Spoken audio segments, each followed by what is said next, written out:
배에 오르심에 제자들이 따랐더니 바다에 큰 놀이 일어나 배가 물결에 덮이게 되었을 때 예수께서는 주무시는지라.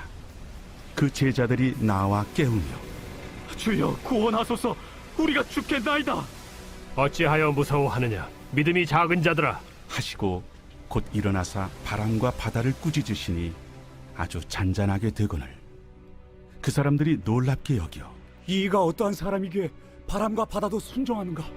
또 예수께서 건너편 가다라 지방에 가심에 귀신 들린 자 둘이 무덤 사이에서 나와 예수를 만나니 그들은 몹시 사나워 아무도 그 길로 지나갈 수 없을 지경이더라. 이에 그들이 소리질러 하나님의 아들이여, 우리가 당신과 무슨 상관이 있나이까? 때가 이르기 전에 우리를 괴롭게 하려고 여기 오셨나이까? 마침 멀리서 많은 돼지떼가 먹고 있는지라. 귀신들이 예수께 간구하여 이르되 만일 우리를 쫓아내시려면 돼지떼에 들여보내주소서. 가라. 하시니 귀신들이 나와서 돼지에게로 들어가는지라. 온 떼가 비탈로 내리더라 바다에 들어가서 물에서 몰사하더니 치던 자들이 달아나 시내에 들어가 이 모든 일과 귀신 들린 자의 일을 고하니 온 시내가 예수를 만나려고 나가서 보고 그 지방에서 떠나시길 간구하더라.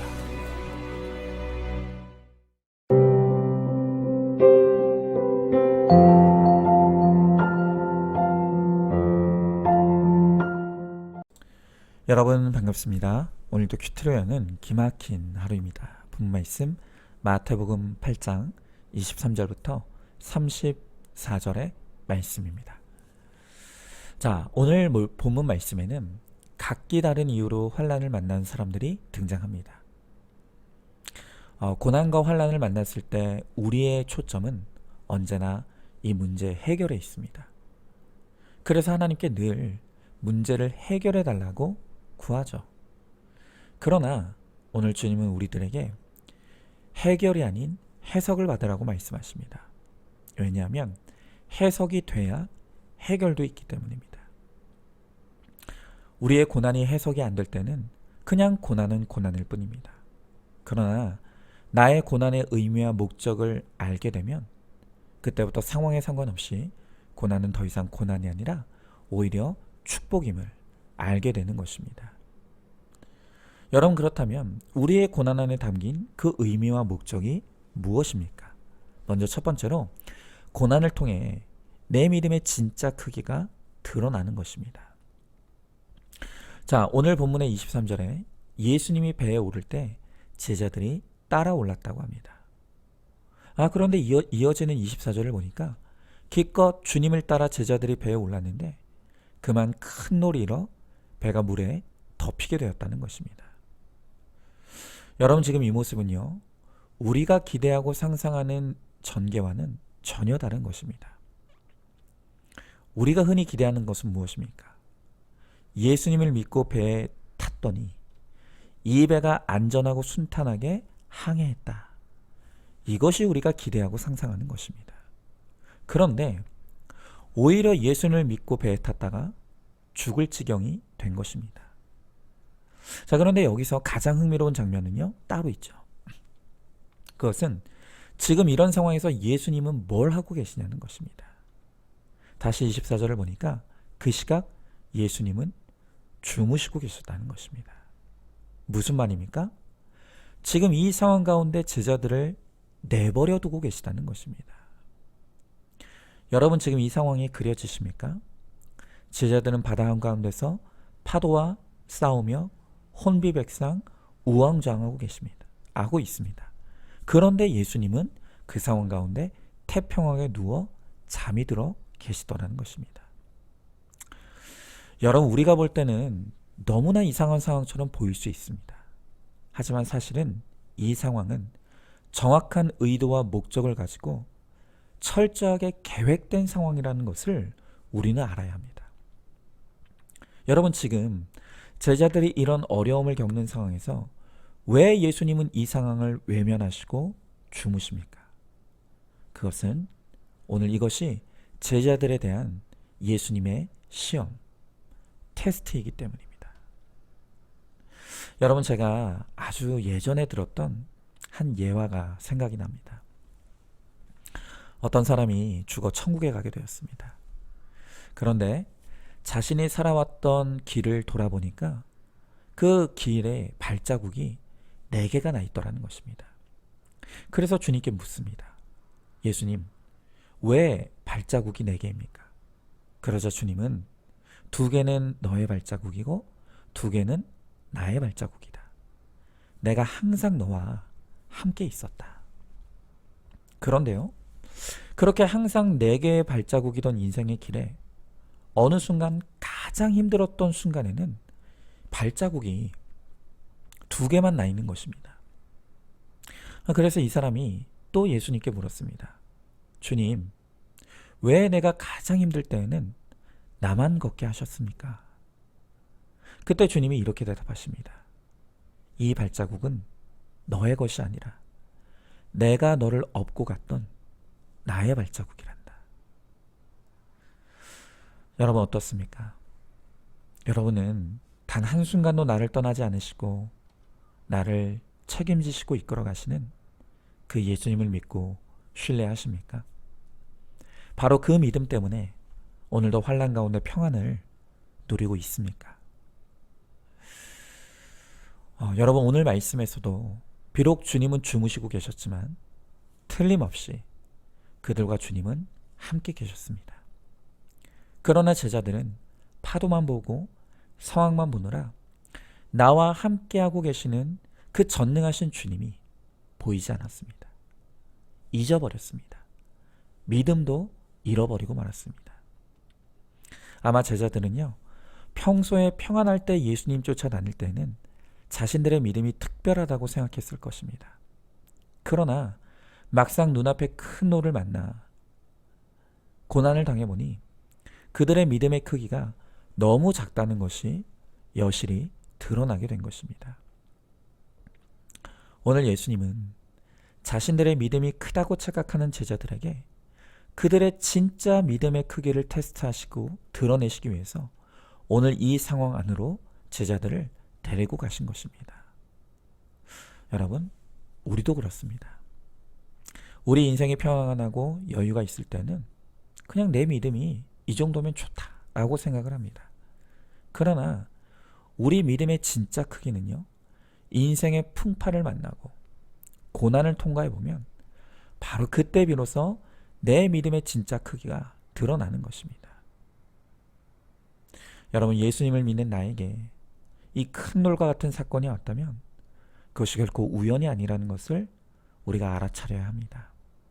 거기에 내 믿음을 시험하시는 하나님의 테스트가 있다는 것입니다. 여러분, 오늘 우리가 솔직하게 고백할 수밖에 없는 것이 무엇입니까? 그것은 지금 성경에 나타난 이 고난 앞에서 제자들이 보여주는 이 모습은 바로 우리의 모습이라는 것입니다. 우리도 조그만 큰 풍랑과 같은 고난이 찾아오면 마치 하나님 없는 사람인 것처럼 혼비백상 우왕좌왕하면서 두려움과 혼란에 속절없이 빠져듭니다. 마치 부모가 없는 고아처럼 낙심하고 절망합니다. 그런 우리를 향해 오늘 주님은 믿음이 작은 자들아 라고 꾸짖으시는 것입니다.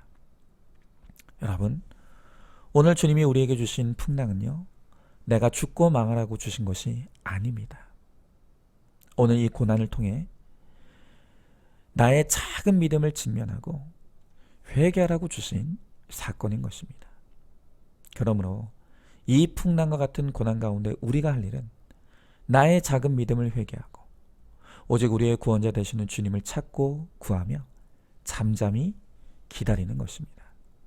그러면 파도는 주님이 주님의 때 주님의 방법으로 주님께서 잔잔케 하실 것이라고 말씀해 주십니다. 오늘도 나를 한시도 떠나지 않으시고 구원의 그 날까지 때로는 나와 함께 가시고 또 때로는 나를 안고 가시고 또 때로는 나를 업고 가시는 그 주님을 믿고 신뢰하시기 바랍니다. 그래서 어떤 풍파 가운데서도 평안을 누리는 큰 믿음을 소유할 수 있기를 바랍니다. 자, 한번 질문해 봅니다. 지금 나에게 어떤 큰 놀이 일어났습니까? 그때 나는 나와 함께 하시는 주님을 바라봅니까? 내 눈앞에 닥친 그 파도를 봅니까? 그 파도 앞에 드러난 나의 믿음은 큽니까? 작습니까? 나의 작은 믿음을 회개하며 잠잠히 주님의 구원을 기다리면 주님이 곧 찾아와 주실 것을 믿으시기 바랍니다. 자, 두 번째로 고난을 통해 하나님과 나의 진짜 관계가 드러납니다. 자, 오늘 본문의 28절 29절 말씀에서 예수님이 귀신 들린 자 둘을 만나시는 장면이 나옵니다. 자, 그런데 예수님이 그들에게 가까이 가실 때 이들이 너무나 중요한 두 가지 반응을 보이는 것을 알 수가 있습니다. 이 귀신 들린 자들이 보이는 첫 번째 반응은 예수님을 하나님의 아들로 정확하게 알고 있었다는 것입니다.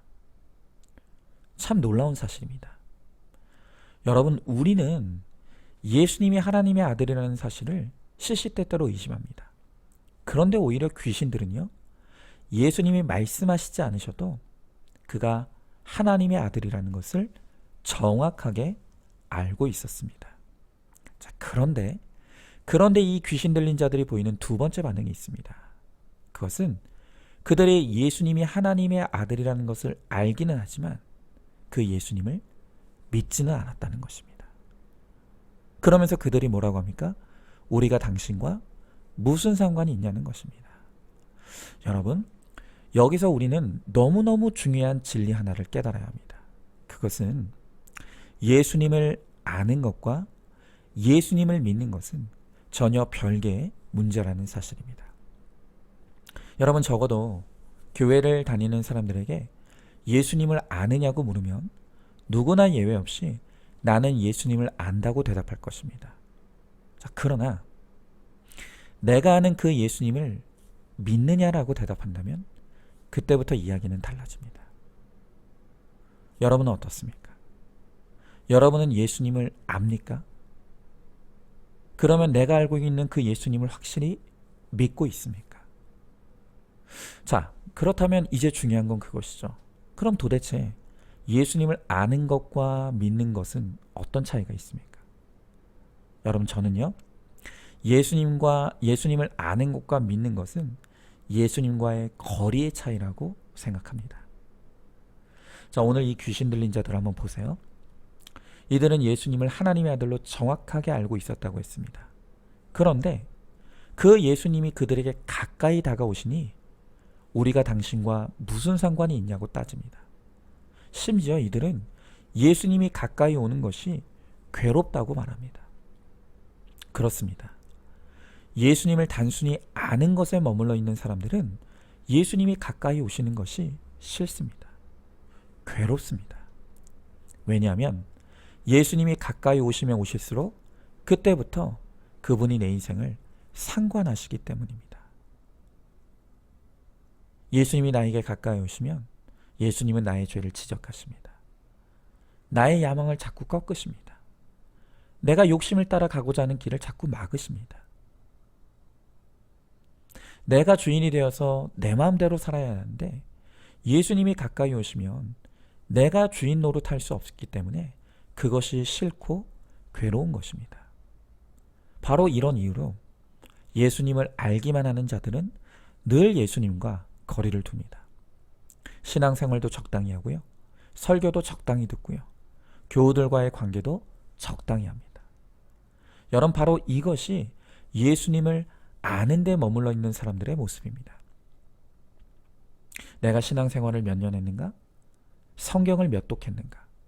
제자 훈련 했는가? 여러분, 그것은요, 진짜 중요한 것이 아닙니다. 내가 아는 그 예수님과 예수님에 대한 지식이 내 삶을 다스리고 통치하고 있는지, 바로 그것이 중요한 것입니다.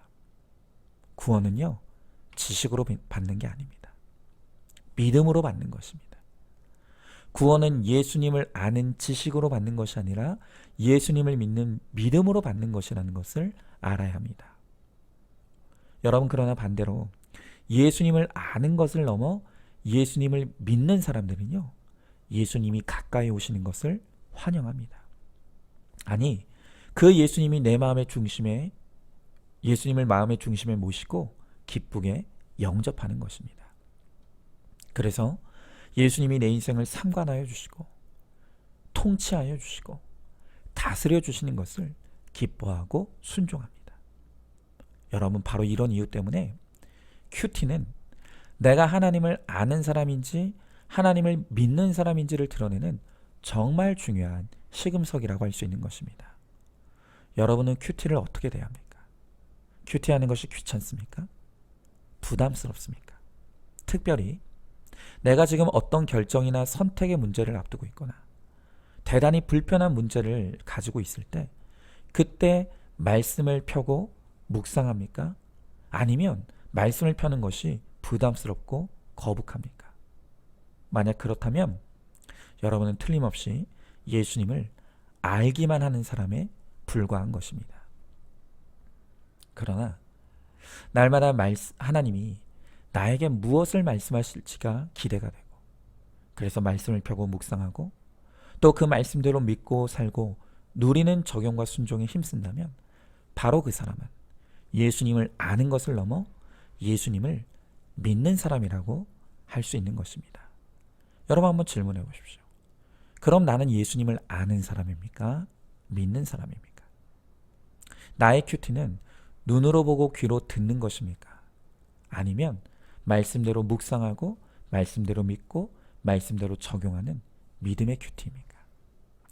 예수님을 아는 것에서 예수님을 믿는 것으로 나아가기를 힘쓰시기 바랍니다. 자, 세 번째로 고난은 내 믿음의 진실성을 드러냅니다. 자, 오늘 30절 이하의 말씀에서 이제 예수님께서 이 귀신 들린 자의 몸에서 귀신을 쫓아내려고 합니다. 그때 귀신들이 예수님께 간구하기를 자신들을 돼지떼에 들여보내달라고 합니다.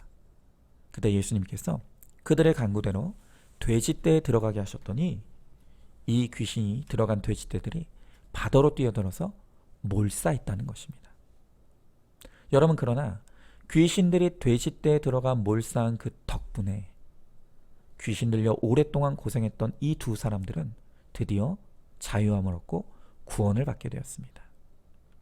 여러분, 이처럼 우리가 한 사람의 구원이 이루어지기 위해서는 반드시 치러야 될 대가 지불이 있다는 것을 알아야 합니다. 나의 구원이 이루어지기 위해, 내 가정의 구원이 이루어지기 위해서 반드시 희생되고 몰사되어야 될 우리의 돼지떼가 있습니다. 물질의 돼지떼, 욕심의 돼지떼, 성공의 돼지떼가 몰사돼야 비로소 구원이 찾아오는 것입니다. 그런데요, 오늘 34절의 말씀에 보니까 이 가다라 지방의 사람들이 예수님을 만나려고 왔다가 돼지떼가 몰사되는 것을 보고 예수님이 그 지방에서 떠나가시기를 간구했다고 합니다. 무슨 말입니까? 이들이 처음에는 예수님이 궁금해서 왔다가 이 돼지떼가 몰사당하는 것을 보고 나도 괜히 예수 믿었다가 우리 집도 이렇게 망하고 거지되면 어쩌나 겁이 난 것입니다. 여러분, 우리는 여기서 다시 한번 무리와 제자의 차이를 봐야 합니다. 이 가다라 지방 사람들이 처음에 예수님을 만나려고 했던 이유는 예수님에게서 내가 가지고 싶은 무언가를 얻을 수 있을 것이라는 기대가 있었기 때문입니다. 그러니까 예수님을 통해 나의 세상 야망과 욕심을 채우고 싶었던 것입니다. 그런데 막상 예수님께 가보니 예수님을 믿고 쫓는 데에는 치러야 될 대가가 있다는 것, 내가 몰살해야 될 나의 돼지떼가 있다는 것을 보고 다 겁먹고 도망간 것입니다. 그러니까 그들은 무리인 것입니다. 여러분, 그러나 제자들은 나의 돼지떼가 몰사되는 대가 지불이 있더라도 그것을 마땅히 여기고 주님을 쫓아갑니다. 그리고 주님을 따르기 위해서 내가 감당해야 될 나의 고난의 십자가가 있다는 것을 믿고 그 십자가를 짊어집니다. 여러분, 이렇게 구원을 위해 치르는 고난을 통과해 보면 비로소 그때 내가 무리인가 제자인가가 정확하게 드러나는 것입니다. 여러분 어떻습니까? 예배를 지키기 위해서, 신앙을 지키기 위해서 나의 물질이 몰사되고 세상 성공이 몰사되고 욕심이 몰사된 경험이 있습니까? 그것이 있어야 될 일임이 인정되십니까? 더 쉽게 말씀드리면 내가 예배를 위해, 예수님 믿는 믿음 위에 손해보는 적용과 순종을 한 것이 있냐는 것입니다. 여러분은 그렇다면 제자입니다. 하지만 오히려 더 많은 돼지떼를 얻기 위해 예배를 희생하고 믿음을 저버리고 있다면, 그리고 예배를 위해 내가 손해본 것이 아무것도 없고 손해보고 싶은 마음도 없다면 나는 여전히 무리에 속한 자라는 것을 알아야 합니다. 여러분, 고난은요, 우리의 믿음의 크기를 드러내시는 하나님의 시험입니다. 또 고난은 내가 하나님을 아는 자인지 아니면 하나님을 믿는 자인지가 드러나는 과정입니다. 그리고 고난은 내가 무리인지 제자인지 나의 정체성이 드러나는 바로 그 과정인 것입니다. 바라기는 이 환난을 통해 나의 믿음이 날로 커지고 내가 하나님을 아는 믿음에서 믿는 믿음으로 나아가고 제자로 세워지는 우리 모두가 될 수 있기를 주님의 이름으로 간절히 소망합니다. 자, 한번 질문해 봅니다. 예배와 믿음을 지키기 위해 몰사된 나의 돼지떼가 있습니까? 내 돼지떼를 잃기 싫어서 더 많이 얻기 위해서 예배와 믿음을 오히려 몰사시키고 있지는 않습니까? 예수님 때문에 손해보는 것을 기뻐합니까? 손해보기 싫어 안간힘을 씁니까? 나는 무리입니까? 제자입니까? 오늘도 1월 18일 보석상자입니다. 연약한 자를 쓰시는 하나님께서 못하는 그 부분으로 내 자녀를 불러주심을 믿으시기 바랍니다. 내 자식이 지극히 평범하더라도 혹은 남보다 못하더라도 구원받은 하나님의 자녀로 천국의 입성에 계수될 수만 있다면 그것이 최고의 자랑이요 축복입니다. 아멘. 우리 함께 기도하겠습니다. 하나님, 오늘 주님은 이 고난에 의미가 있음을, 이 고난에 담긴 뜻이 있음을 해석하라고 말씀하십니다. 오늘 주님께서 우리에게 이 고난을 만나게 하시는 것은 나의 진짜 믿음의 크기가 어떠한지를 깨달으라고, 이 고난을 통해 내 믿음이 얼마나 작은지를 깨닫고 회개하라고 주님은 말씀하십니다. 또한 이 고난을 통해서 내가 하나님을 아는 자인지 하나님을 믿는 자인지를 들여다보라고 말씀하십니다. 내가 하나님을 잘 알고 있으니 하나님을 믿고 있다고 착각했지만 사실은 주님이 내게 가까이 오시는 것이 두렵고 싫고 주님이 나의 인생에 간섭하시는 것이 너무나 불편한 것이 바로 우리의 모습임을 우리가 회개합니다. 주님, 이제는 우리가 하나님을 믿는 자가 되어서 주의 통치와 다스리심에 순종하며 기뻐할 수 있게 하시고, 그래서 우리가 이제는 더 이상 무리가 아닌 제자가 되어서 정말 우리의 거룩을 이루고 또한 많은 영혼들을 구원하는 데 쓰임받는 하나님 거룩한 사명자의 인생을 살아가는 우리 모두가 되게 하여 주시옵소서. 믿사오며 사랑이 많으신 우리 예수님 이름 받들어 기도드리옵나이다. 아멘. 오늘도 큐티로 기막힌 하루를 살아내는 하늘가족 공동체 우리 모든 성도님 되시기를 주님의 이름으로 축복합니다.